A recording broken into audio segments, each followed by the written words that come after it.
Heureuse de vous retrouver pour ce nouveau numéro de l'invité du jour. Le 31 août de chaque année est dédié à la prévention des overdoses.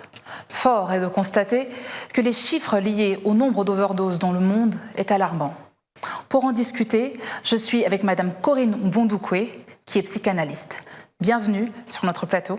Bonjour, comment allez-vous? Très bien, merci. Alors, qu'est-ce que l'overdose ? Déjà, l'overdose, c'est une prise excessive de produits inappropriés. Ça peut être des médicaments, de l'alcool ou des drogues. Et la plupart du temps, l'overdose entraîne la mort. Très bien. L'overdose est-elle la suite logique pour une personne qui a une addiction ? Oui, en principe, ça commence par une addiction. Bon, la première prise de drogue ou d'alcool.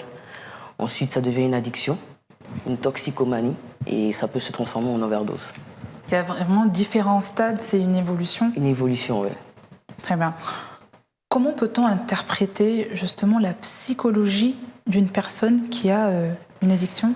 Déjà, la plupart du temps, on les appelle les personnes addictes. Et la plupart du temps, les personnes addictes sont des personnes qui ont des manques. Un manque affectif ou un manque psychosociologique. Donc ça peut être au niveau relationnel, au niveau social, ça dépend. Il y a des blessures intérieures, on regarde vraiment dans le passé de la personne ou d'un événement, d'un choc émotionnel ? Des gens ont dit en général, les études ont montré que 60% des personnes qui ont des overdoses sont des personnes qui ont eu des abus sexuels ou des traumatismes dans leur enfance. Donc c'est souvent lié à un manque d'affection maternelle. D'accord. Et c'est faute d'avoir eu un suivi psychologique quelquefois, que ces personnes se tournent... Qui peut se retourner vers la drogue. Ben, c'est pas forcément un suivi psychologique, c'est aussi un suivi environnemental. Si on est bien encadré dans sa famille, si on est bien encadré dans son établissement, dans le milieu scolaire, on peut éviter ce genre de déboires. Mais on ne peut pas dire que forcément il faut un suivi psychologique pour régler le problème de l'overdose. Alors peut-être pas un suivi, mais un équilibre émotionnel. Voilà, un accompagnement psychologique. En Afrique, il n'est pas courant de voir des gens se tourner vers la psychologie lorsqu'ils ont un membre de leur famille ou du moins dans leur entourage, lorsqu'ils ont une personne qui est dans cet état. Voilà. La plupart du temps en Afrique, on préfère consulter le marabout que le psychologue. Et d'abord, pour préciser, comme vous l'avez dit au départ, je suis psychanalyste et non psychologue. Je vais vous faire un peu la différence entre la psychanalyse et la psychologie. La psychologie règle pour la plupart du temps des problèmes ponctuels. La plupart du temps, une personne qui a envie d'arrêter de fumer, immédiatement, on peut aller voir un psychologue et essayer l'hypnose ou toute autre forme de thérapie parallèle. Mais la psychanalyse, on va plus fouiller dans l'enfance, essayer de détacher tous les nœuds qui ont été emmêlés dans la tête du patient dans son enfance, les détacher pour qu'il puisse se sentir bien dans ses chaussures et être épanoui dans la vie adulte. C'est beaucoup plus profond, voilà. C'est un suivi beaucoup plus élaboré, beaucoup plus poussé. On entre plus dans l'inconscient et on essaye vraiment de détacher le maximum de nœuds. Diriez-vous que s'attacher alors à un psychologue ou à un psychanalyste au lieu d'un psychologue porte plus de fruits ? Ça dépend vraiment du problème. De chaque personne. De chaque personne. Les psychologues et les psychanalystes, nous, on s'occupe plus des névroses. Nous avons les psychiatres qui remettent des médicaments, c'est plus un suivi médicamenteux. Et là, c'est pour les personnes qui ont plus des schizophrénies, des développements de personnalité et autres maladies vraiment mentales plus graves. Mais la psychologie et la psychanalyse, c'est plus pour les névroses et les manques affectifs. En Afrique, on n'est pas... c'est pas encore ancré dans nos habitudes, dans nos mœurs, c'est pas dans nos mentalités. Non. Pour essayer de parler en termes courants, chez nous, les Gabonais particulièrement, on aime beaucoup le Congo-ça, on va dire ça comme ça. Et donc les gens parlent beaucoup.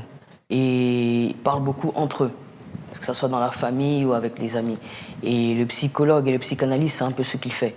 Il parle avec le patient. Donc nous, les Africains, nous avons plus ou moins cette chance de pouvoir nous reposer sur notre famille, sur nos amis, de pouvoir plus communiquer avec ces personnes-là. Donc on se retourne rarement. Mais pas toujours. Ouais, on se retourne pas toujours, rarement. Malheureusement. C'est le problème. s'il faut revenir sur le cas de l'overdose, je dirais que s'il y avait plus de communication entre les parents et les enfants, c'est des cas qu'on éviterait plus souvent. D'accord.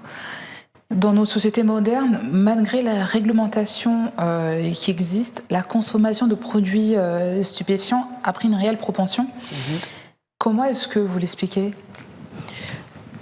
Pour faire simple, je pourrais dire que déjà la première prise de drogue se fait la plupart du temps dans l'adolescence. Pendant l'adolescence, notre cerveau sécrète des hormones qui nous permettent de prendre plus facilement de risques. Donc on est plus tenté à essayer des expériences différentes. La première fois, elle est innocente. Voilà, la première fois innocente. Maintenant, quand on remarque que le patient a un manque affectif, qu'il a un manque à combler, il va se retourner vers ces drogues-là pour combler ce vide. Ensuite, il reste dans l'illusion du vide comblé avec la drogue. Et après, ce vide, comment dire, comme il n'est pas réellement comblé. Ça reste illusoire. Ça reste illusoire. Ça va donc, ça fait, comment dire, comment je peux vous expliquer ça simplement? On a des mécanismes de défense. C'est-à-dire, il y aura un retournement vers soi. J'aurais aimé vous faire un schéma. Il y aura un retournement vers soi, c'est-à-dire la personne qui était censée lui donner l'affection va se retourner vers lui. C'est-à-dire l'affection, il va le retourner vers lui-même. Donc il va essayer de combler l'affection qu'il avait en manque avec lui-même. Mais comme il n'arrive pas à le combler, il va prendre des doses excessives. C'est un refuge pour lui, c'est une porte de sortie, il cherche tout à fait. Ce confort qu'il n'a pas. C'est une souffrance en fait qu'il essaye il essaie de se détacher d'une souffrance. Et la drogue lui permet d'avoir l'illusion d'être libre de cette souffrance. Mais tout ce que ça entraîne, c'est une pulsion de mort, donc l'overdose. Et donc il y a de réelles conséquences, justement. La première fois, comme vous l'avez dit, elle est innocente, mais lorsque on arrive à ces différents stades, on est vraiment exposé à ce risque d'overdose qui peut entraîner la mort. Qui peut entraîner la mort. En principe, là où ça devrait être traité, c'est au niveau de l'addiction. C'est l'addiction qui devrait être traitée. Et on devrait plus souvent organiser des séminaires auprès des jeunes, organiser des groupes de rencontres, des groupes dans des entretiens, des groupes où pourront discuter les alcooliques, les drogués, les toxicomanes. Oui. Mais je ne sais pas et je ne pense pas que ce sont des pratiques qui sont déjà faites ici. Justement, on allait y revenir. Il n'y a pas de réelle mesure d'accompagnement chez nous en Afrique. Non. Mais il n'y a pas de mesure d'accompagnement et les stupéfiants les plus consommés actuellement sont le cannabis.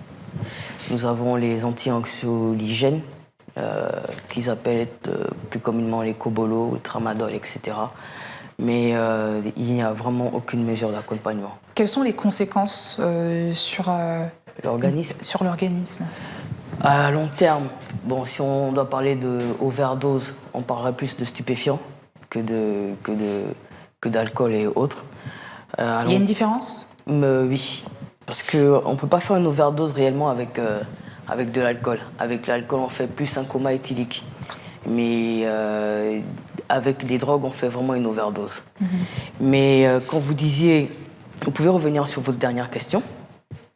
Qui était s'il existait des mesures d'accompagnement. Les mesures d'accompagnement. Oui. Il faudrait qu'on puisse essayer de trouver des solutions pour organiser des séminaires, des groupes de rencontres dans des lycées. À partir de la seconde, troisième, ce serait déjà l'idéal. Et de là... Pour déjà encadrer ces enfants-là, les sensibiliser. Il faut qu'il y ait une réelle campagne de sensibilisation. Et je dirais plutôt aussi éviter La plupart du temps, quand on fait des campagnes de sensibilisation, on a des animateurs et on a des spectateurs. Mais il faudrait qu'il y ait plus d'interaction. Moi, je dirais plus qu'il faudrait... Un ancien dépendant aux drogues peut être présent. Et là, l'histoire est beaucoup plus pertinente. Ils sont beaucoup plus réceptifs parce que ce monsieur ou cette personne a une histoire et ils arrivent à s'identifier à lui. Voilà. Et il faudrait plus que les personnes puissent venir vers les animateurs que les animateurs allaient vers les cas particuliers. Et pour qu'ils puissent venir vers les animateurs, il faudrait qu'il y ait une prise de conscience en amont, se dire que peut-être que j'ai un problème, peut-être qu'il faut que je sois accompagné. Oui. Et c'est l'un des problèmes de la plupart des addicts. Ils pensent qu'ils n'ont pas de problème. Donc ils estiment qu'ils n'ont pas besoin d'accompagnement psychologique ou bien ils n'ont pas besoin de soutien. Comme vous l'avez dit, ils sont dans cette illusion-là. Voilà. Donc, Ça devient la norme pour eux? Pour eux, ça devient une norme. Donc il faudrait vraiment un bon suivi familial, un bon suivi scolaire et ensuite jumeler tout ça avec un accompagnement psychologique. Parce qu'au-delà, c'est vrai qu'aujourd'hui on parle de l'overdose, mais il y a de réelles conséquences. Ils deviennent violents. Ils deviennent paranoïaques, Parano. schizophrénie, dédoublement de personnalité. Nous avons l'overdose, c'est la plupart du temps la mort. Comme vous dites, vous avez les agressions, vous avez des comportements aussi délinquants, ils deviennent, comme vous dites, violents. Ils deviennent voleurs parce qu'ils ont besoin de leur dose, donc ils sont prêts à tout pour se fournir leur drogue. Nous avons pour les filles beaucoup de prostitution. Pour les garçons, comme j'ai dit, le vol, l'agression et autres. Il y a une réelle délinquance du coup, qui ça entraîne s'installe. une certaine délinquance juvénile.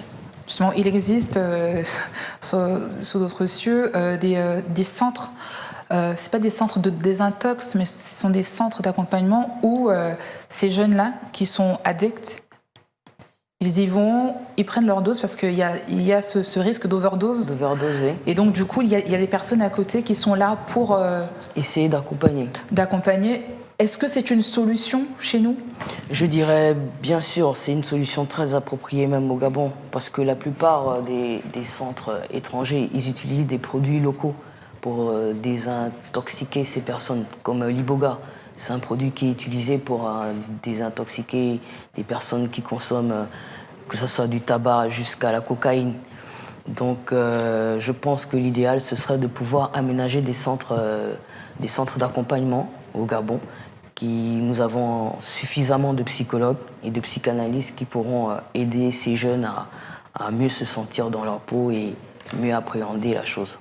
Est-ce que vous constituez en organisme fort, parler d'une seule voix pour mettre en place ces centres serait pas également une solution?